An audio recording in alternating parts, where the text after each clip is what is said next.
छत्तीसगढ़ में धान खरीदी शुरू हो चुकी है और धान खरीदी शुरू होते ही वो जिले जिनकी सीमाएं दूसरे राज्यों से जुड़ती हैं वहां पर मुस्तैदी तगड़ी हो गई है। इसके पीछे कारण है कि हमेशा हर साल हर बरस जब भी धान खरीदी का सीजन आता है ये खबरें आ जाती हैं कि दूसरे प्रदेशों का धान आ रहा है और यहाँ के किसानों के नाम पे फर्जी तरीके से चढ़ के धान खरीदी केंद्रों में पहुंच रहा है। इसका फायदा बिचौलिए उठाते हैं। तो सबसे ज़्यादा चर्चित जिला रहता है इस मामले को लेके, वो जिला है बलरामपुर। इसकी सीमा जुड़ती है झारखंड से।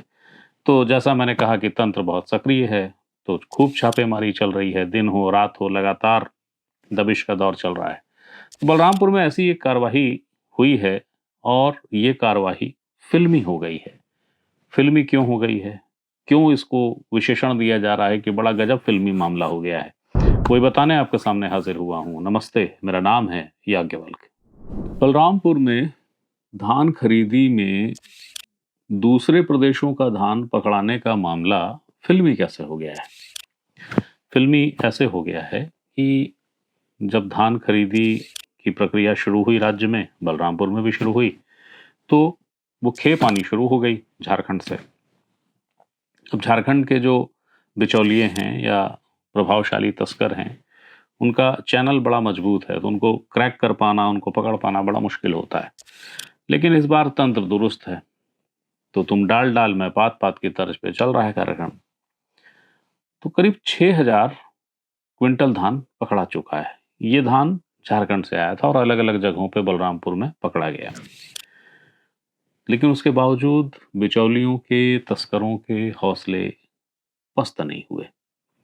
उन्होंने चिढ़ाने के अंदाज में एक छोटा सा शॉर्ट बनाया और उसमें पुष्पा फिल्म का एक डायलॉग डाल दिया और उसको इस तरीके से वायरल किया कि वो उस तंत्र के पास पहुंच जाए जो तंत्र धान के उस हिस्से को पकड़ने पर आमादा है जो दूसरे प्रदेशों से आ रहा है। और वो जो वीडियो था वो यहाँ है, देखिए। अब दिख रहा है ना मैं जैसा मैं दिखना चाहिए। मैं हरगिज झुकेगा नहीं साला।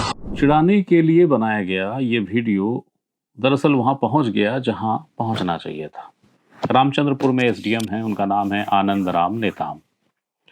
वो रामचंद्रपुर जो इलाका है वो इलाका सीधे तौर पे झारखंड से जुड़ता है, इसलिए उधर से धान ना आए, उत्तर प्रदेश से ना आए, झारखंड से ना आए, इसलिए रात रात की गश्तियां जो हैं वो आनंद राम नेताम साहब ही उसकी कमांड कर रहे हैं। तो ऐसा बताते हैं कि जो वीडियो बनाया गया था वो उन्हीं को लक्ष्य करके बनाया गया था कि साहब देख लो, हम तो करेंगे जो हमको करना है। अब जब वो वीडियो आया, शॉर्ट आया, तो उसके बाद आनंद राम नेताम की टीम एक्टिवेट हो गई।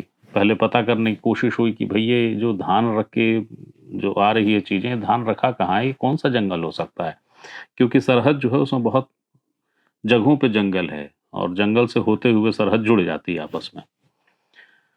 उसके बाद एक जगह कुछ संकेत मिले तो वहां पे टीम गई तो फिर 5 किलोमीटर तक का रेस चला।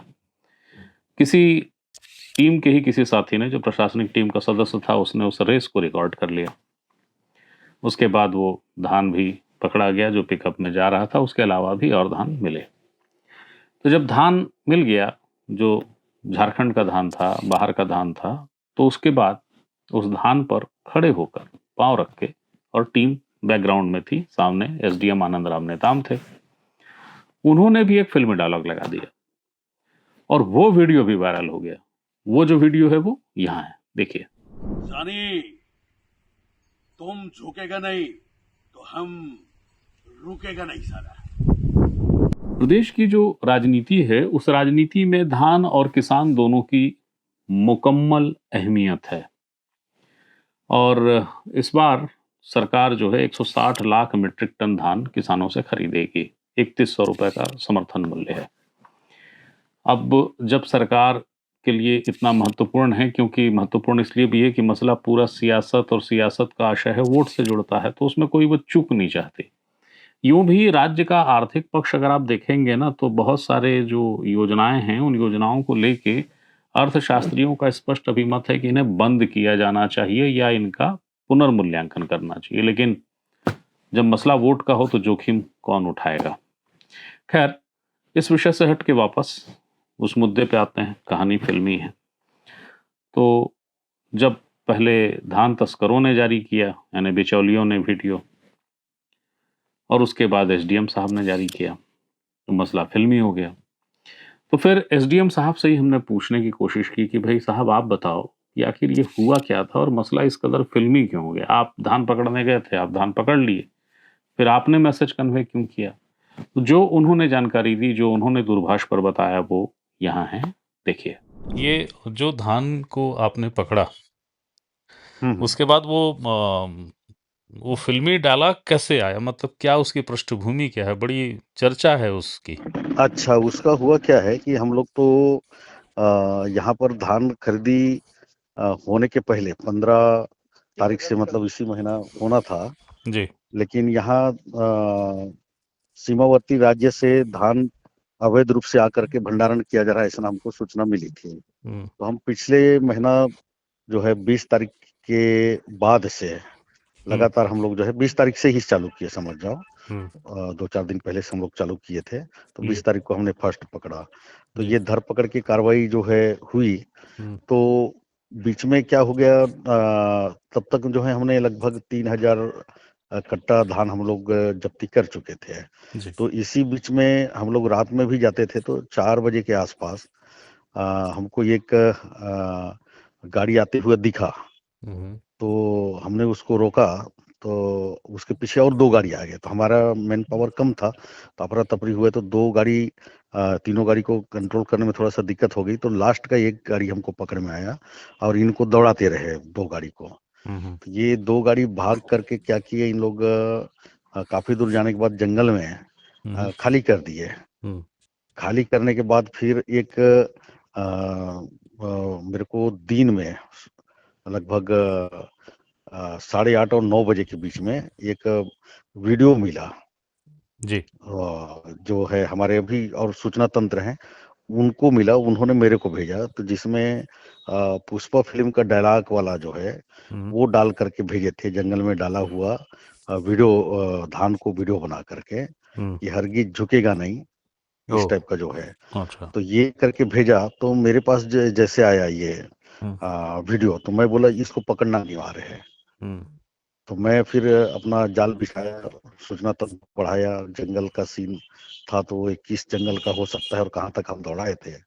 तो वो ऐसे अंदाज में हमको पता चला कि ये धान को डंप करके 2 टिप्पर बोलता हूँ, 2 पिकअप। जो पिकअप का, हाँ, लगभग नजदीक 2 जगह इन लोग लगाए थे, और वही टरपाल था पीला कलर का, तो पता चल गया कि यही है।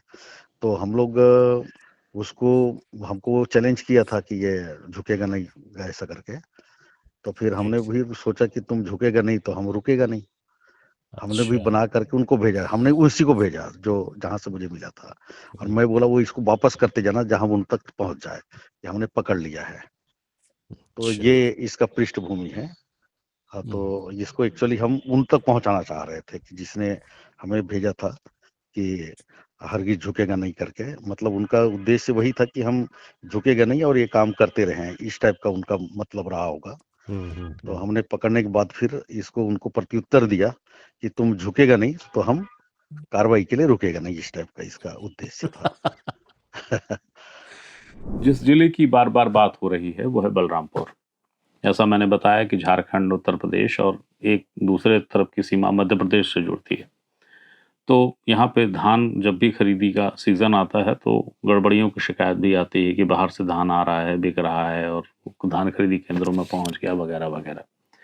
मगर इस बार तंत्र मजबूत है, कम से कम फिलहाल जब तक कि मैं आपको खबर बता रहा हूँ। और रामचंद्रपुर ब्लॉक में तो हाँ, अब रामचंद्रपुर ब्लॉक और बलरामपुर जिला, ये कृषि मंत्री रामविचार नेताम का गृह क्षेत्र है। रामविचार नेताम जी का जो सनावल गांव है जहां के वो रहने वाले हैं, वो रामचंद्रपुर इलाके में ही आता है। बलरामपुर तो खैर जिला मुख्यालय है और उनकी विधानसभा भी बलरामपुर रामानुजगंज है।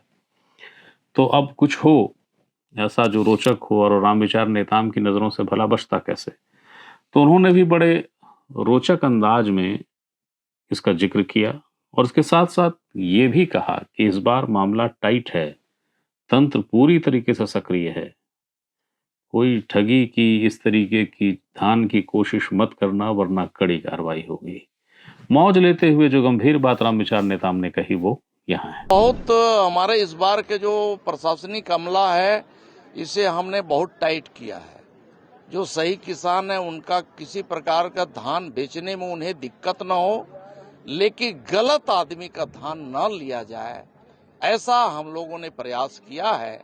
आपने देखा होगा कि यहाँ के जो हमारे बड़ा लोकप्रिय एसडीएम हैं, लोकप्रिय एसडीएम किस तरह से फिल्मी स्टाइल में उन्होंने एक तरह से 16 पिक्चर का शूटिंग जैसे उन्होंने जवाब दिया है कि उसे देख करके मैं समझ सकता हूं कि प्रशासन आज कितना मुस्तैद है। रात रात दिन दिन चिन्ह नहीं रहे, पूरी रात भ्रमण करके कल भी यहाँ पकड़ाया है।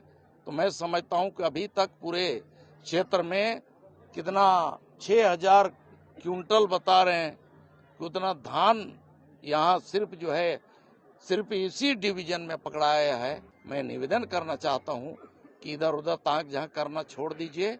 अनावश्यक जो है एफआईआर हो जा रहा है, कार्रवाई होगा। तो मैं जो अपने पसीने की कमाई है उस पर जो है लोगों को रहना चाहिए, चलना चाहिए। आप अगर यहाँ पैदा किए हैं धान, आपका धान खरीदने का पूरा हम लोग गारंटी ले रहे हैं, हम लोग खरीदेंगे, उसकी चिंता मत करिए। धन्यवाद। तो बहरहाल कथा ये है कि धान खरीदी में दिगर राज्यों का धान ना आए, उसके लिए सक्रियता बड़ी तेज है। इस सक्रियता के फेर में जो धान खरीदी में गड़बड़ी कराना चाहता है तत्व या वर्ग, उसने वीडियो पे मैसेज भेजा। एसडीएम साहब एक हैं जो लगातार धान के इस तरीके की गड़बड़ियों को पकड़ रहे हैं। ये बताया जाता है वीडियो उन्हीं को लक्ष्य करके बनाया गया, और उसके बाद उन्होंने भी जवाबी एक फिल्मी अंदाज में मैसेज कन्वे कर दिया। इन सब का सार संक्षेप ये है कि कहानी फिल्मी होते हुए भी इस रूप में दिलचस्प है कि धान खरीदी में दिगर राज्यों से धान आने की कवायद है, जारी है। ये अलग बात है कि अब तक धान बिक नहीं पा रहा है, खरीदी केंद्रों तक पहुंच नहीं पा रहा है, जो कॉकस है वो उतना सफल नहीं हो रहा है। और ये बेहतर बात है राज्य के लिए भी, राज्य के किसानों के लिए भी। और हाँ, जब मामला फिल्मी हो जाए तो देखने और जानने में मजा भी आता है। इसीलिए सूचना, ये जानकारी महत्वपूर्ण थी जो आपको देनी जरूरी थी, क्योंकि हर सूचना और हर जानकारी पे अधिकार सिर्फ आपका है, मैं सिर्फ माध्यम हूँ। फिर कोई सूचना हो, फिर कोई जानकारी आए, वो देने आपके सामने फिर हाजिर होऊंगा। तब तक के लिए